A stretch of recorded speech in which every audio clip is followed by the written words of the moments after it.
Welcome back, everybody. This is the Now Morning Show right here on TTT, also on Talk City 91.1 FM, and we're streaming live on Facebook at the Now Morning Show Facebook page. So that's all the platforms to catch us every morning from 6 to 8 a.m. Now we are speaking International Women's Day because we're celebrating it all day today, as it was observed yesterday. And with me this morning is Patricia Hackett, who is the Gender Training Officer, Office of the Prime Minister, Gender and Child Affairs. Good morning and welcome. Good morning and thank you, Carrie. And happy International Women's Day. I know it was celebrated yesterday, but we're celebrating today as well. So the first question is, what is International Women's Day? Okay, International Women's Day is a day when the whole world celebrates women.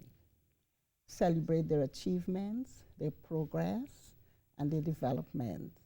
And it was first observed and established in 1975. Right. But this is a day when we used to reflect on all the things that women have done. And you would know that women have come a far way based from the early 18th, 19th century, when the men and women's place was deemed to be in the home, and they were not allowed to work outside of the home in traditional jobs. And thankfully that has changed tremendously. Yes, thankfully. Tremendously. So it is observed all over the world on March 8th, as you know, to, like I said earlier, to reflect and to give prominence to women who have made a lot of progress and development. And so at this point, I'd like to salute all women who have contributed to the development of Trinidad and Tobago and the rest of the world. Of course. Tell us a little bit about the history of International Women's Day as pertains to Trinidad and Tobago. Okay, before I say what the history of Trinidad, I would like to give you the global history. International Women's Day or International Workers' Day was observed in 1909 after the strike at this factory, there was a big fire in the U.S. where a lot of women died, and they were protesting for better working conditions. And I have to say that one of the persons that led the International Workers' Day and observing women's work was a woman called Clara Zetkin. She was a German socialist and advocate. She was advocating for women's rights long years ago, more than 100 years ago. So with regards to Trinidad, the women's movement in Trinidad started observing International Women's Day in 1957. That's more than 60 years ago.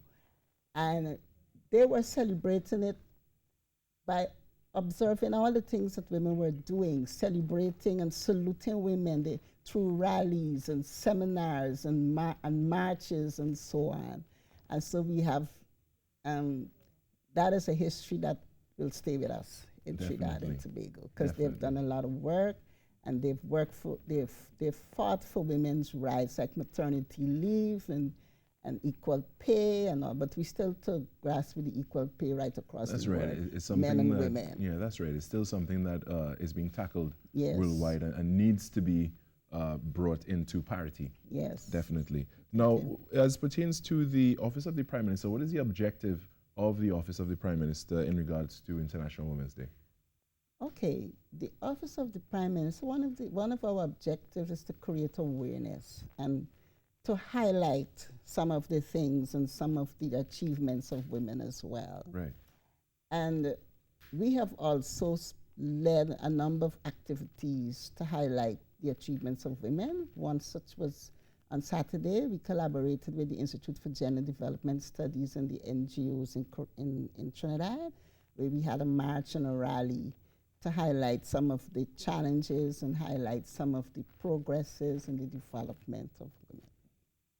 Definitely. And so we also do quite a few outreach. We're going to have seminars with youth to deal with healthy relationships, because there can be no good relationship between men and women, boys and girls, if it's not healthy.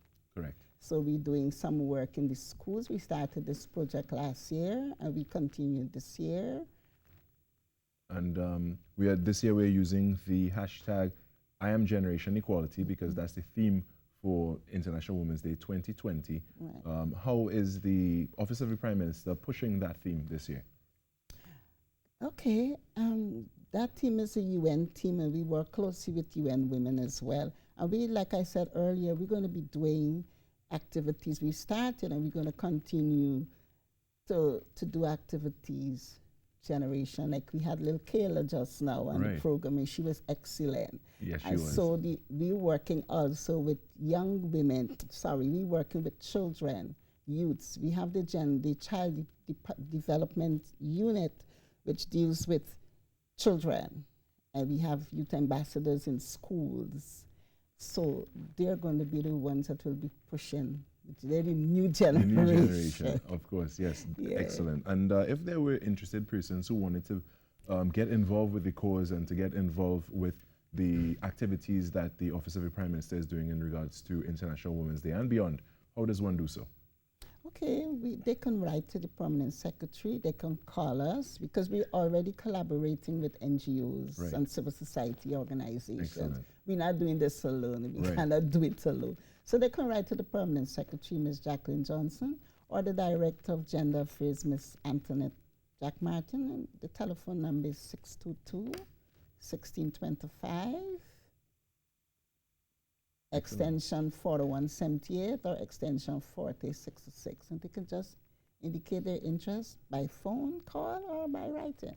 And we will gladly bring them on board to support. Excellent, excellent. And with that, I want to thank you so much, Patricia Hackett, Gender Training Officer, Office of the Prime Minister, Gender and Child Affairs, for joining us this morning. Again, happy International Women's Day. Thank you. And with that, we're going to take a short break and come back with much more. Stay with us. Much.